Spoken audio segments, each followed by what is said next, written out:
Sightings of mysterious cryptids have been reported by thousands of people throughout history, even still to this day. So what are cryptids? Well, they are creatures or entities that are rumoured to exist, but have never been proved by science. Some believe in them passionately, while others dismiss them all as myths. But the people who believe in them will sometimes go to the grave maintaining what they saw was true, and that is what makes stories of cryptids so interesting. What are these people seeing? Are they mistaken, or is it the real thing? The sincerity of the witnesses makes these cases so intriguing and allows them to stand the test of time. One such case of a mysterious cryptid is the story of the Flatwoods Monster. Deep in the heart of West Virginia, there lies a small town called Flatwoods. It's a quiet, serene place, but it holds a dark secret. On one memorable night, an entity now known as the Flatwoods Monster apparently manifested, and this small town changed forever. Since then, people have continued to report sightings of this bizarre beast, but let's go back and examine the first confirmed encounter way back on September 12th of 1952. At 7:15 PM that evening, two young brothers, Edward and Fred May, were out playing with their friend Tommy Hire when all of a sudden they claimed they saw a bright object cross the sky and come down on the property of a local farmer, G. Bailey Fisher. The youngsters quickly made their way back to their home and relayed what they saw to their mother, Kathleen May. Mrs. May wanted to calm the boys down and show them there was nothing to be afraid of, so she accompanied the children to the Fisher farm, along with two other children, Neil Nunley, Ronnie Shaver, and a 17-year-old West Virginia National Guardsman, Eugene Lemon. Things were immediately suspicious upon arrival to the farm, as Eugene's dog began barking uncontrollably, running away before returning moments later with its tail between its legs, whimpering frantically. The residents pressed on for about a quarter of a mile before reaching the top of a hill, and this is when everything suddenly escalated. The people reportedly witnessed a massive ball of fire about 50 feet to the right of them, accompanied by a pungent mist that made their eyes and noses burn. Eugene immediately aimed his flashlight in that direction, illuminating a tall figure with a round face, surrounded by a pointed, hood-like shape. The entity also had small claw-like hands, and his head was likened by Kathleen May as resembling the Ace of Spades. Time stood still as the witnesses were transfixed on the being, before it aggressively hissed and began to glide towards them. Eugene let out a terrified scream and dropped the flashlight, prompting him and the group to bolt out of there as fast as they could. Upon informing local law enforcement, spookily enough, the sheriff advised he had already been investigating reports of a crashed aircraft in the area. The sheriff and his team relentlessly searched the site, but said they saw, heard and smelled nothing. I told her to hold on, and I went and got Dad, and he talked to her for a little bit. And then when they hung up, Dad called the sheriff. At that time was Bob Carr. He lived down Gasaway. And he came up, and he and Dad went out there and looked around and whatever. The only thing that I can remember my dad ever really saying anything about it was, he says, there was no doubt in my mind that there was something out there. He says, because the grass was all beat down and kind of seared. The next day, a reporter by the name of Lee Stewart Jr. claimed he discovered skid marks in the field, as well as what he described as an old gummy deposit, which later went on to encourage UFO enthusiasts who saw the Flatwood Monster as for certain a visiting alien.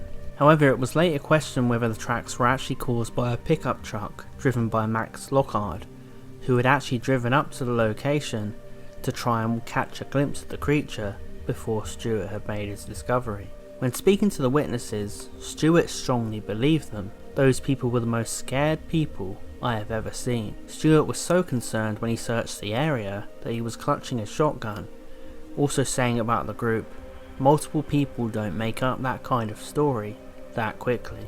The case fascinated the local press and was mentioned by radio broadcasters, and hundreds of phone calls came in to discuss the mystery. The national press services were blown away by the story, calling it their number 11 story of the year. UFO and 4TM writers Gray Barker and Ivan T. Sanderson arrived to investigate, and funnily enough, some of the descriptions varied in Gray Barker's interview with the witnesses. A few of the people now described the Flatwood Monster as having a green body, a hood-like shape around the face, and eyes emitting a bright orange light. I think the common impression was most people didn't believe it. They said, oh, they saw something, but they just made it up. It wasn't anything from outer space, and it wasn't alien, and that kind of stuff. So what did these multiple witnesses really see on that fateful night? The main explanation offered is that the people saw a barn owl, with its description, silhouette, flight pattern, and hissing all lining up with that kind of animal. Many believe the owl would have been perched on a tree limb, and the foliage beneath may have created the illusion of the lower body of the reported creature.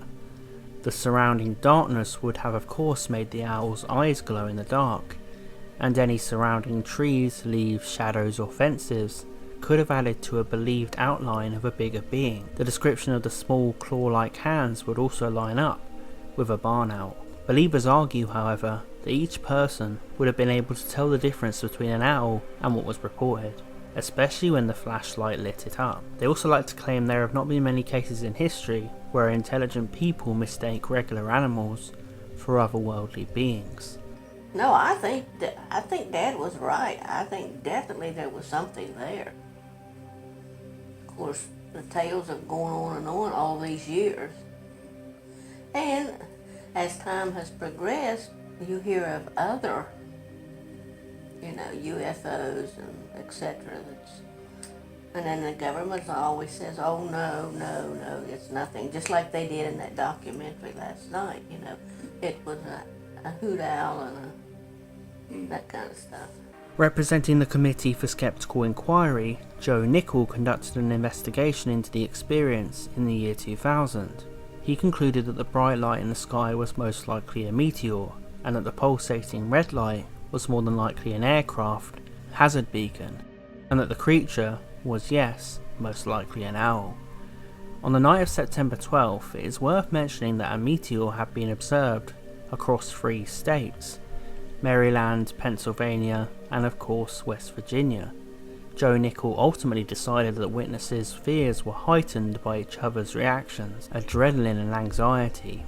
But again, believers like to say these people would have been smarter than that, and it would be tough for multiple witnesses to make the exact same mistake at the same time. Interestingly, the mother of Eugene Lemon passionately believed her son, and also claimed at the time that her house had been violently shaken and her radio had cut out for nearly an hour. She and the rest of the witnesses never went back on their story. A lesser known claim came from unnamed residents of the area who said they saw a UFO the morning after the incident. Over the years since, the monster has been reported, but from no one named specifically, and many claim this is just the residents of Flatwoods trying to keep the legend alive for tourism. Ever since, the town of Flatwoods have embraced the legacy of the story and have erected a welcome sign calling the town the home of the Green Monster. The town even celebrates the legend in its annual Flatwood Days festival. The monster is also heralded in the town of Sutton, nearby in Braxton County, where the Flatwoods Monster Museum is situated. The Visitors Bureau have also built a series of 5 tall chairs in the shape of the monster to serve as a landmark. Regardless of what the witnesses saw that night, the legend of the Flatwoods Monster lives on in West Virginia. The story remains a fascinating part of American folklore and continues to captivate the imagination of the people of Flatwoods and many all around the world. The story serves as a reminder of the power of storytelling and the enduring appeal of the unknown. So was it an alien? Was it a cryptid revealing itself to the world? Or just a regular barn owl mistaken and blown out of proportion? Personally, I think there was something out there. Now, I don't know if it actually looked like how they describe it, or how they've promoted the pictures and whatever. But I think something was there. I've always thought that. Would you think that it was of an extraterrestrial nature? Oh, yes. Really? Yes.